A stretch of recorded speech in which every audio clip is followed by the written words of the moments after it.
Part 15. Pakiramdam ko ay lumundag ang puso ko sa nakikita ko ngayon sa mukha niya. Sandali akong pumikit ng haplasan niya ang pisngi ko. Even though you didn't come out of this world from me, I know there is another way for me to be called your mom, pahayag niya. You as your parents. Namilog ang mga mata ko sa sinabi ni Mommy. Is she referring herself now as my mother-in-law? Holy, mabilis kong nilingan si Chino na ngayon ay nakangiti sa akin. Mahigpit pa niyang hinawakan ang braso ko gamit ang kamay niyang nakaakbay sa akin. See, baby, my parents only like me for you, mayabang nitong saad. And they will only like you for me. Sa sobrang tuwa na naramdaman ko ay kaagad kong niyakap si Mommy. Agad naman akong pinakawalan ni Chino. They won't go against US now, and that is for sure. Tanggap nila kami. Tanggap na nila ang relasyon namin ni Chino. Yamakap rin ako kay Daddy nang humiwalay ako kay Mommy. Hinaplos ni Dad ang buhok ko saka pa humalik doon. Hindi ko na kailangan ng maraming salita mula sa kanila para lang masigurado na payag na sila sa relasyon namin. Ramdam ko na iyon sa kanila at nakikita ko na sa ekspresyon ng mga mukha nila. Did you tell your dad about you too? Tanong ni Dad nang maupo kaming lahat. Halata rin ang tuwa sa mukha ni Yaya.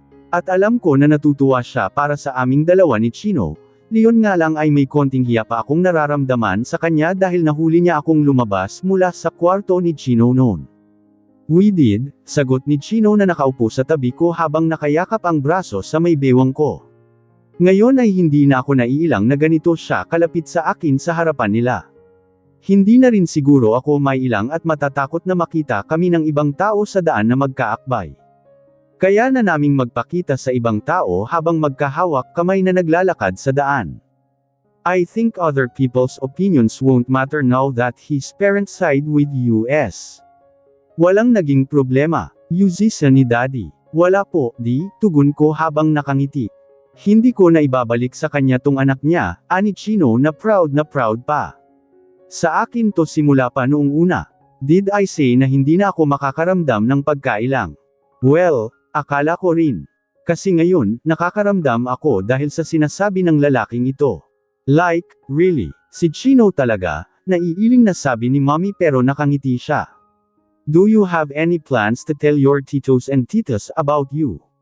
Your cousins. Ani Dad. At makikitaan mo ng konting pag-aalala ang mga mata niya. Siguro iniisip niya na hindi pa rin kami matatanggap ng mga tito at tita namin, o ng mga pinsan namin.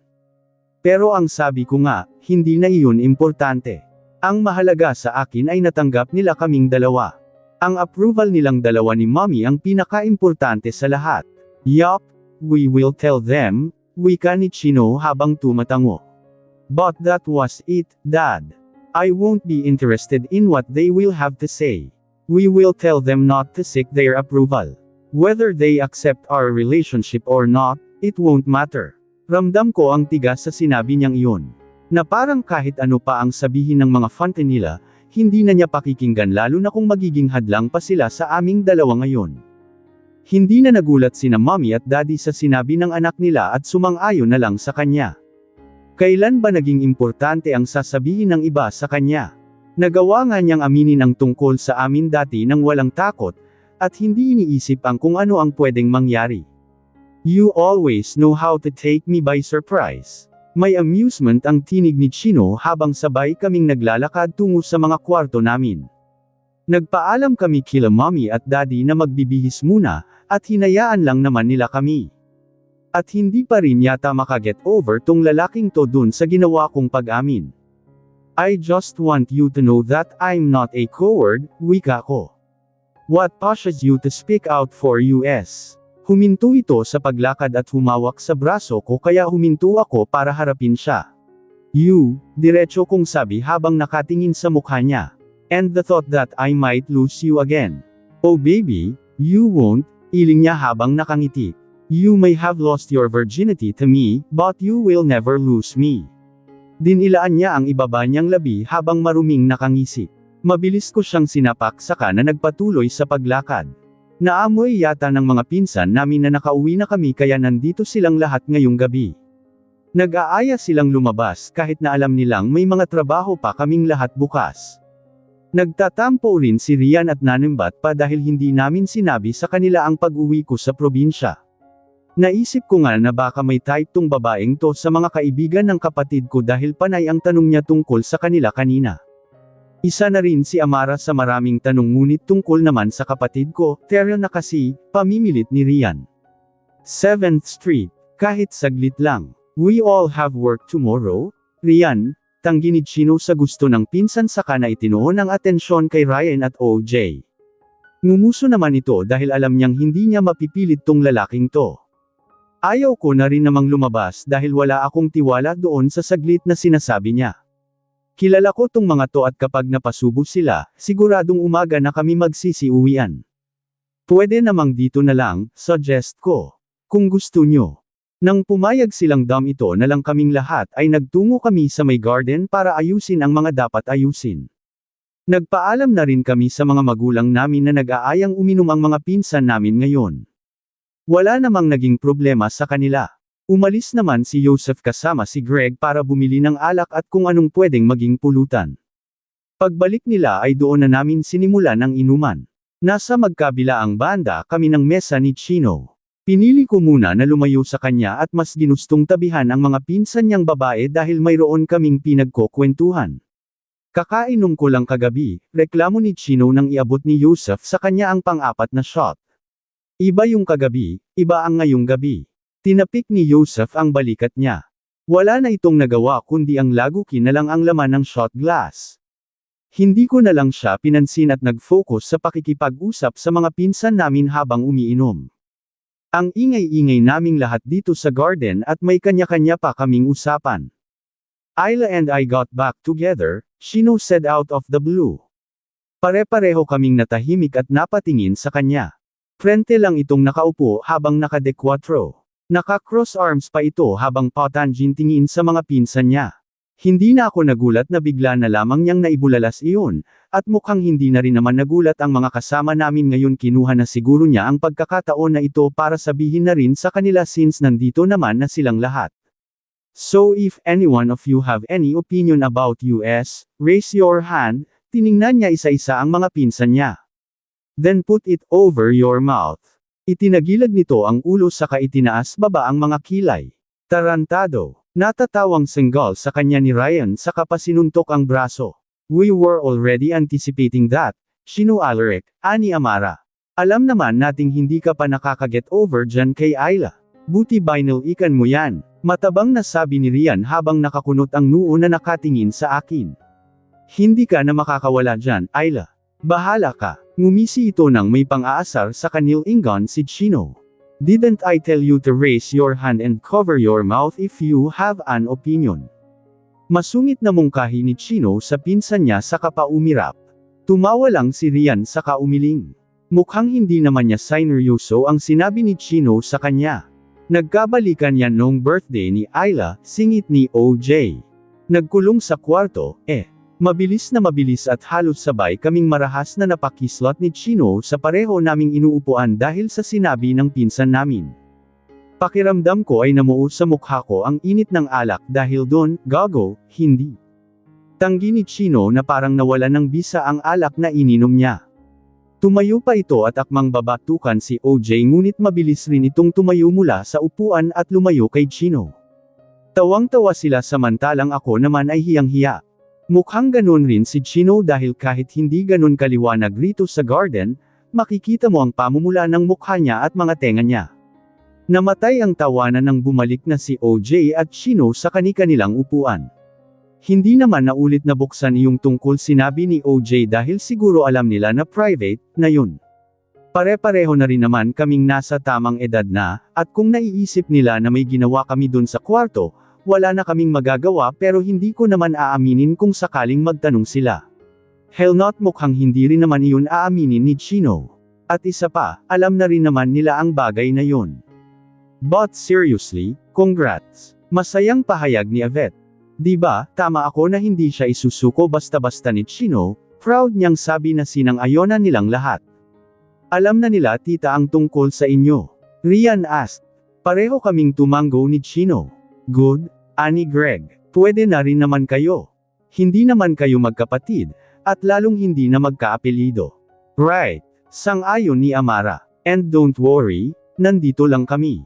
Tanggap namin. Wala rin kaming opinyon. Nilinggan niya si Chino sa kainirapan. Ngumiti ako sa kanilang lahat, at nakakagaan ng pakiramdam. Parang dati ay sila ang pumipilit sa akin na tapusin ko ang ugnayan namin ni Chino, pero ngayon, handa na silang sumuporta. Nang matapos ang inuman ay nagsiuwian na rin sila. Kaming dalawa na lang ni Chino ang nagligpit sa mga pinaggamitan namin. Dumiretso ako sa kwarto nang makapasok na kami pareho sa loob ng bahay para makaligo. Mukhang tulog na rin ang mga magulang namin dahil tahimik na ang buong bahay. Paglabas ko sa banyo ay inaasahan ko nang madadatnan ko si Chino na nakahiga sa kama kung ngunit wala siya. Mabilis kong sinuklayan ang buhok ko para lumipat na lang sa kwarto niya at doon matulog. Hindi na ako natatakot ngayon na magtungo sa kwarto niya. Hindi na ako masyadong nakakaramdam ng takot na baka may makakita sa akin. Alam ko naman na hindi pa rin dapat, ngunit sa sitwasyon namin na maluwag na, wala na akong pakialam kung sakali man na malaman nila na nagtatabi na kami sa pagtulog. Naririnig ko ang pagbuhos ng tubig mula sa shower ng banyo ng pagpasok ko sa room niya. Kaya siguro hindi pa siya pumupunta sa kwarto ko ay dahil naligo pa siya. Oh! Gulat na usual ni Chino nang madatnan akong nakahiga sa kama niya. Fully clothed naman na ito at nagpupunas na lang ng basang buhok. Malapad akong ngumiti sa kanya nang tumabi ito sa akin. Hinimas naman niya ang magkabilang sentido nito. Masakit ba ang ulo mo? Curious kong tanong habang pareho kaming nakasandal sa headboard ng kama habang nagpapatuyo ng mga basa naming buhok. Which head? Itinigil nito ang pagmamassage sa sentido niya para tingnan ako. Para pa itong nagtataka sa kung alin ang ulo na tinutukoy ko kumunat ang noo ko habang may pagtatanong na nakatingin sa kanya, ilan ba ang ulo mo? Taas kilay kong sabi marahan itong tumawa saka iniakbay ang braso sa balikat ko. 2. Tugon nito na ikinairap ko. This one. Itinuro niya ang ulo gamit ang index finger. And the other head was the one who got inside you last night. Masama ko siyang tinitigan nang mapagtanto ko kung ano ang tinutukoy niya. Malakas itong humalaklak saka pa humalik sa pisngi ko, ito, parang gago. Sito ko. So, dito na lang tayo matutulog. Hindi na sa kwarto mo. Pag-iiba nito sa usapan. Yup, maaga na lang ako gigising bukas para makalipat. Tumanggaw-tangulang ito at saglit kaming tumahimik. Naramdaman ko ang mga daliri niya na pinaglalaroan ang buhok ko. How about we live together somewhere? Mabilis akong lumingon sa kanya at saktong nakalingon naman ito sa akin. Matagal akong tumitig sa kanya habang pinoproseso sa utak ko ang ibig niyang sabihin. Live together, somewhere. Ulit ko. Tumanggo naman ito. You want us to move out? Yup. Tumanggo ito. So you don't have to wake up early to move back to your room just because you're afraid someone might catch you sleeping with me. You know, we can move freely. Tipid itong ngumiti sa akin. Mariin kong ipinaglapat ang mga labi ko habang iniisip yung sinabi niya gusto kong ikonsidera iyon dahil tama nga naman siya. Kahit na alam kong tanggap na kami nila mommy at daddy, kailangan pa rin naming limitahan ang bawat kilos naming dalawa. Hindi nga naman kami makakakilos ng ayon sa nararamdaman namin. O baka siya, pwede pa. Pero ako, hindi pa talaga ganun kadali. Siguro kaya niya naisip iyon ay dahil ako ang inaalala niya. Kaya mo na ba akong pakainin kung sakaling pumayag ako sa sinabi mo? Mapang-uyam kong tanong. Of course. Mayabang niyang tugon. I have a decent job, baby. Marahan akong tumawa. Alam ko naman na kaya niya. Kaya ko rin namang pakainin ang sarili ko kung sakali dahil may trabaho na rin naman ako. Leon nga lang, kakasimula ko pa lang at wala pa naman akong naiipon sa ngayon. Liwanan natin sila mommy. We're just going to move out, baby. Hindi naman natin sila iiwanan talaga. Kung gusto mong pumasyal dito o kung gusto mong matulog dito, pwede naman. I just want us to have our own space. Pero hindi pa naman tayo kasal, paalala ko. Sabagay, nagawa na nga namin yung mga ginagawa ng mga taong kasal na kahit na hindi pa kami kasal. Ano pa ba ang inaarte-arte ko rito? Then, marry me? Alok nito sa seryosong tinig. Diretso itong tumingin sa mga mata ko. Nakikita ko sa buong mukha niya na umaasa siyang pumayag ako sa sinabi niyang iyon. Tumawa ako saka itinapal ang palad ko sa mukha niya. Narinig kong pumulatak ito at bahagya pang bumusangot ang mukha. Kailan? Tanong ko na ikinaawang ng bibig niya. Ayla, I'm serious. At halata iyon sa kanya. Seryoso rin ako, Chino. Kailan mo gusto? Tinaasan ko siya ng kilay. Nagmamadali niyang tinanggal ang braso niya sa balikat ko. Humawak pa ito sa magkabilang braso ko para iharap ako sa kanya. I'm not joking, mariin niyang sabi. I'm not either. Inilingan ko siya. Okay lang sa akin kahit civil wedding muna. Kahit tayong dalawa lang rin muna ang may alam. Marahas itong kumilos at lumuhad sa kama. Halata sa mukha niya na ayaw pa niyang maniwala na gusto ko na rin na magpakasal kaming dalawa. Seryoso kasi. Pilit niya na mukhang napipikon na. Hindi ko naiwasan ang hindi matawa sa kanya. Tanga ito. Seryoso nga ako. Humalaklak ako. Nang masama niya akong tinitigan ay pinigilan ko ang sarili ko sa pagtawa sa pamamagitan ng pagtikhim. Paano nga naman siya maniniwal sa akin kung pinagtatawan ko siya ngayon? Ayla, matulog na tayo kung pinagtitripan mo lang ako. May pagtatampo ang tinig niya sa kapadabog na humiga. Humiga rin ako sa tabi niya at ipinatong ang pisngi sa may dibdib nito. Seryoso talaga ako, Chino. Pakasal na tayo. Inangat ko ang ulo ko para tingnan ang reaksyon nito. Itinikom ko ang bibig ko para mapigilan ang isang tawa na gustong kumawala dahil sa matamis niyang ngiti. Pati yung mga mata niya ay nawawala na dahil sa ngiti niyang iyon. Pero seryoso naman talaga ako na gusto ko. Masyadong mabilis kong iisipin ngunit gusto ko na rin talaga. Bakit ba hindi? Tutal naman ay wala ng problema sa mga magulang namin. Mukha na rin naman siyang sigurado sa akin, at sigurado na rin naman ako sa kanya. Ang sabi nga niya ay hindi na ako makakawala sa kanya, kaya tuluyan ko nang itatali ang sarili ko dahil wala na rin naman akong balak na kumawala pa. Iyon nga lang, gusto ko na tayong dalawa lang muna ang makaalam tungkol dun, dugtong ko. Secret marriage. Saka na natin sabihin sa kanila. Kapag church wedding na, seryoso ka na talaga. Aniya sa tinig na naniniwala na. Tumanggo ako. Payag ka ba sa gusto ko? Tinaas ko ang dalawang kilay ko. Yes, baby, I do, sagot nito sa tinig na parang isa akong pari. Ipinulupot niya ang mga braso niya sa akin saka ako niyakap ng mahigpit. Hindi ganun kadali ang magpaalam kila mommy at daddy na aalis na kaming dalawa ni Chino dito sa bahay nila at titira na sa isang apartment na magkasama. May nahanap na rin naman siyang pwede naming tirahan na medyo malapit kung saan ako nagtatrabaho, Leon nga lang, malayo sa firm na pinagtatrabahuhan niya. Pero kung tutusin ay okay na rin yun para hindi na niya ako kailangang ihatid o sunduin pa. Na-inspect na rin namin yung apartment kahapon at maayos naman. Sinigurado muna namin na may nahanap na kami bago namin sabihin sa mga magulang namin ang tungkol sa paglipat namin. Isang linggo rin naming pinaghandaan na ipaalam sa kanila ang plano naming ito. At ngayon, ito na nga kaya kabadong-kabado ako. What is it that you wanted to tell us, son? Curious na tanong ni Daddy habang umuupo sa couch. Nabanggit na ni Chino sa kanila na may sasabihin siya habang kumakain kami ng tanghalian. Hindi lang niya sinabi kung tungkol saan dahil baka mawalan sila ng appetite, lalo na si Mommy, kaya hinayaan na muna niyang matapos kaming kumain.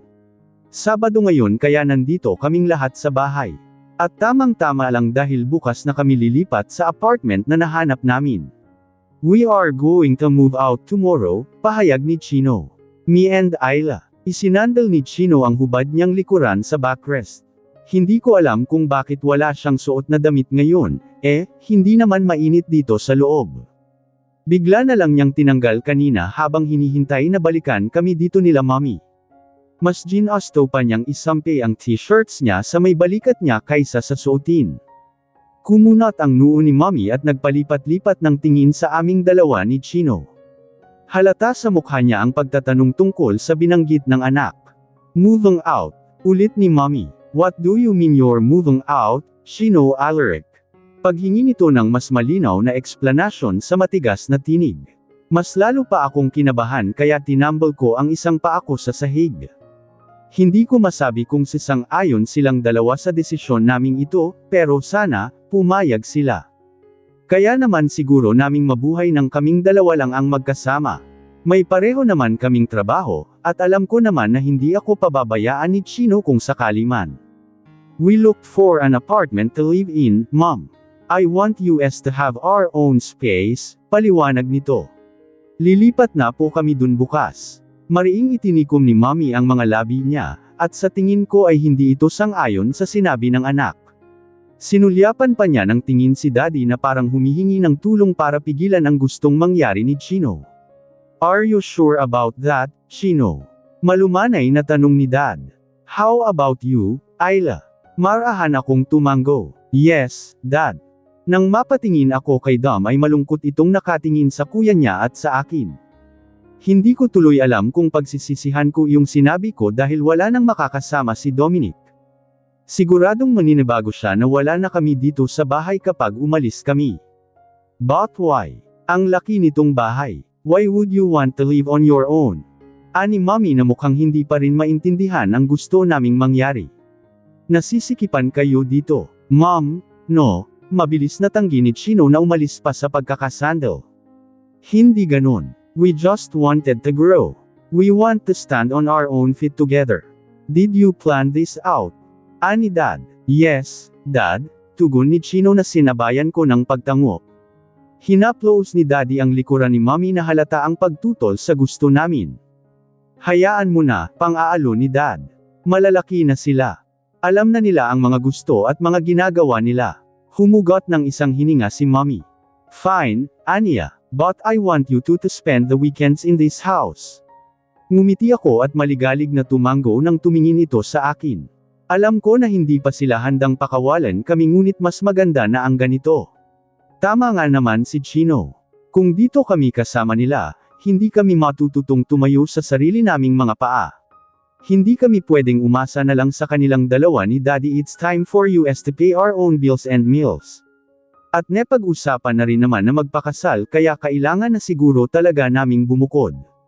Nagkaroon pa kami ng konting diskusyon sa sala tungkol sa pag-alis namin dito sa bahay. Isa rin sa naging concern nila Mommy at Daddy ay si Dada. Sinabi ko sa kanila na sasabihan ko siya tungkol sa plano namin, at bahala na kung ano ang sasabihin niya. Medyo lumuwag na rin ang loob ni Mommy, at hindi mo na makikitaan ng pagtutol ang mukha niya.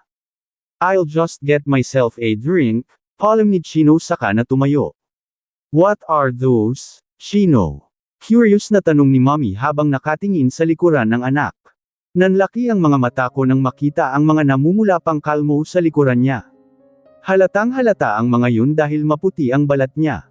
Biglang nanuyot ang lalamunan ko at napatingin sa mga kuko ko na hindi naman ganon kahahaba dahil alam ko kung saan nanggaling ang mga yun at kung sino ang may gawa. Huminto sa paghakbang si Chino at sinilip pa ang likuran. Bahagya rin siyang nagulat nang masulyapan ang mga yun. Mabilis niyang hinablot ang t-shirts sa may balikat at dali-daling isinuot. Those are nothing, Mom, sagot niya habang inaayos ang damit. Why do you have so many scratches? May allergies ka ba? Yuzisa pa ni Mommy sa nag-aalalang tinig.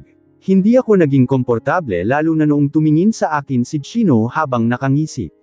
Bakit ba kasi siya naghuhubad ng damit dito sa loob ng bahay? Hindi ba niya alam na may mga kalmo sa likuran niya? No, tugon nito. Nandoon pa rin yung ngisi niya. Those are just proof that someone enjoyed my driving skills this morning. Ibinulsa niya ang mga kamay sa magkabilang bulsa ng suot niyang shorts saka na nagpatuloy sa paghakbang tungo sa kusina. Naramdaman ko ang biglaang panlalamig sa buong mukha ko dahil sa tinuran niya. Kung pwede ko lang siyang habulin para suntukin ay ginawa ko na. Nakakunot naman ang noo ni Mommy habang nakatingin pa rin sa likuran ni Chino na halatang hindi nakuha iyong sinabi niya. Napakamot naman ang ulo si Daddy at hindi ko moari kung nahihiya ba siya o natatawa. Just be careful on driving, Chino. Pahabol sa kanya ni Daddy habang napapailing at parang gusto ko na lang ibaon ang sarili ko sa ilalim ng lupa dahil mukhang naintindihan ni Daddy ang sinabi ng baliw niyang anak. Hindi ko na lang hinintay na makabalik pa dito sa sala si Chino at nagpaalam na sa mga magulang ko na tatawagan ko muna ang tatay ko. Ni hindi ko kayang tumingin sa mga mata nila habang nagsasalita. Idinayal ko ang numero ng tatay ko at nakailang ring na ay hindi pa rin ito sumasagot. Sinubukan ko ring tawagan si Terence subalit katulad ni Dada ay hindi rin ito sumasagot kaya hinayaan ko na lang. Baka abala ang mga yun ngayon. Narinig ko ang pagbukas at pagsara ng pintuan ng kwarto ngunit hindi ko iyon pinansin dahil alam ko naman na kung sino ang pumasok dito. At naiirita ako sa kanya ngayon. His driving skills, really? Hey, tawag nito sa natatawang tinig. Hindi ko na sana siya papansinin ngunit umupo ito sa tabi ko dito sa kama. Masamang tingin ang iginawad ko sa kanya nang lingunin ko siya. Agad naman niyang itinikom ang bibig nito para pigilan ang sarili na matawa. Do you really have to say that? Sermon ko. Tinanong. Sinagot ko lang naman, pangangatwiran niyang baluktot. Pinigilan ko ang sarili ko na ihampot sa ulo niya ang cellphone na hawak ko. I think Dom's upset, pahayag ko nang maalala ang bunso namin. May mabigat na bagay na dumagan sa dibdib ko nang sumagi sa isipan ko ang hitsura niya kanina at ang hitsura niya noong umalis ako dito. Bakit ba hindi sumagi sa isipan namin si Dom nang mapag-usapan ang tungkol sa plano naming paglipat? He is, tumatango niyang sabi at halata ang guilt sa mga mata. Nagkulong na nga sa kwarto niya. Napabuntong hininga ako. Mukhang pareho kaming mahihirapan nito. Lalo na siguro siya dahil talagang malapit silang dalawa sa isa't isa. Kausapin mo, suggest ko. Ipaliwanag mo. Saglit nitong kinagat ang ibabang labi sa kaumiling. Hindi nga ako pinapansin, mahina itong tumawa. Do you wanna go out today? Yabas na lang natin. I will just have to buy him anything he wants, then, boom. We're back to speaking terms again.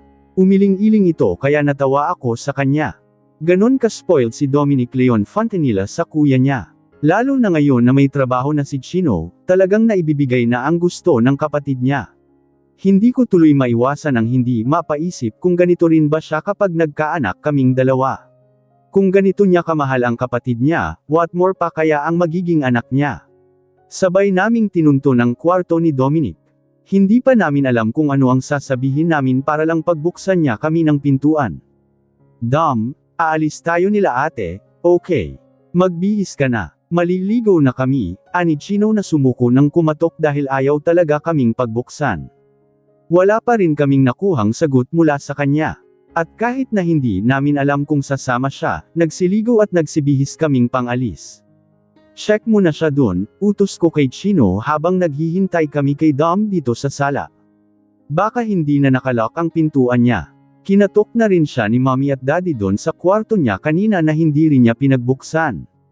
Tumayo si Chino at sinunod ang utos ko. Malapad akong napangiti nang makita na siyang naglalakad pabalik dito, at kasama na ang matampuhin naming bunso. Malapad ring nakangiti si Chino habang nakaakbay sa balikat ni Dom. Busanggot naman ang mukha ng bunso namin kahit na nakabihis ng pangalis, ngunit kahit ganun ay ang gwapo-gwapo pa rin niyang tingnan. Let's go, baby, ayan ni Chino. Nagpaalam na rin kami sa mga magulang namin na aalis na. Where do you want to go, Dom? Tanong ko habang nagbabiyahe kami. Nilingan ko ito dahil wala akong sagot na nakuha mula sa kanya. Nakatingin lang ito sa labas ng bintana habang nakahalukip-kap. Ang hirap talagang amuhin ng isang to. Ipinaroda ni Chino ang sasakyan sa parking lot ng mall kahit na hindi sinabi ni Dom kung dito ba niya gustong pumunta. Umakbay ako sa kanya habang naglalakad papasok sa loob. Hindi ko naiwasan ang hindi mapangiti nang hawakan ni Chino ang kamay ko. Bigla kong naalala yung noon na nagpunta rin kami dito kasama ni Dom para mag-date. Hindi namin nagawang maghawak kamay noon dahil sa takot na baka may makakita sa amin, at may makaalam sa pasikreto naming relasyon. Ngayon ay pwede na naming gawin ang lahat ng gusto naming gawin sa harapan ng ibang tao. Kahit na may mga napapatingin kay Chino alert ngayon, hindi ko naramdaman na hindi ako komportable na magkahawak kami ng kamay. Alam kong kilala nila siya dahil sa pagiging racer niya, at hindi ko alam kung kilala ba nila ako bilang isang naging kapatid niya. But who cares? Simula nang maging maayos kami sa parents namin, wala na akong pakialam sa sasabihin ng iba. Ang gone sa pakiramdam na naging malaya na kaming gawin ang hindi namin nagawa noon. Tell me everything you want, yusig ni Chino sa tahimik na si Dom. We'll buy it. Really? Halos magulat pa ako nang marinig ko ang tinig ni Dom. Really, bud? Kailan ka pa binaygo ni Kuya sa mga gusto mo? Nakangising pahayag ni Chino. Parang tinunaw ang puso ko na marinig iyon mula sa kanya. At mukha namang nawala na ang pagtatampo ni Dom nang isa-isa niyang i-elaborate ang mga gusto niyang ipabili. Wala ka bang mga fans dito? Baka mamaya, sugurin ako, biro ko kay Chino habang hinihintay ang mga pagkaing in order namin dito sa isang resto sa loob lang rin ng mall. Masyado kaming napagod sa kakalakad at nagutom na rin kaya nagpasya kaming kumain ng matapos bilan ni Chino ang mga gusto ng bunso niyang kapatid. Tuluyan na ngang nawala ang busanggot na mukha ni Dom. Tuwang-tuwa na nga siya ngayon dahil sa mga pinabili niya. I'm not a celebrity, baby, simpleng tugon nito. Wala ka bang race competition na sasalihan yan? There's a competition next month sponsored by a well-known brand of car, Anya. I was invited to join, pero pinag-iisapan ko pa kung may sisingit ko. I'm busy with my project. Sumali ka na kaya? Magiliw kong sabi. Para makapanood ako. It's been a while since I watched you race. Nagkibit ito ng balikat. We'll see. Why didn't you teach me how to drive? Tinaasan ko siya ng kilay, Leon ang napagtanto ko ngayon. Sa tagal naming nagsama bilang magkapatid, never as in never sumagi sa isipan niya na turuan ako noon. Ni minsan ay hindi siya nag-offer na turuan ako. Saglit itong tumitig sa akin at napansin ko ang unti-unting pagkunot ng noo nito. A car. Tumaas ang 2 kilay niya na parang sinisigurado kung iyon nga ba. Of course. What else should I drive? Nagsasalubong na kilay na wika ko. Me. Mahina itong humalaklak. I really thought for a split second, you want me to teach you how to drive me. Goddammit. Tawa pa nito. Dumampot ako ng tissue sa mesa at agad na nilukot saka ibinato sa kanya.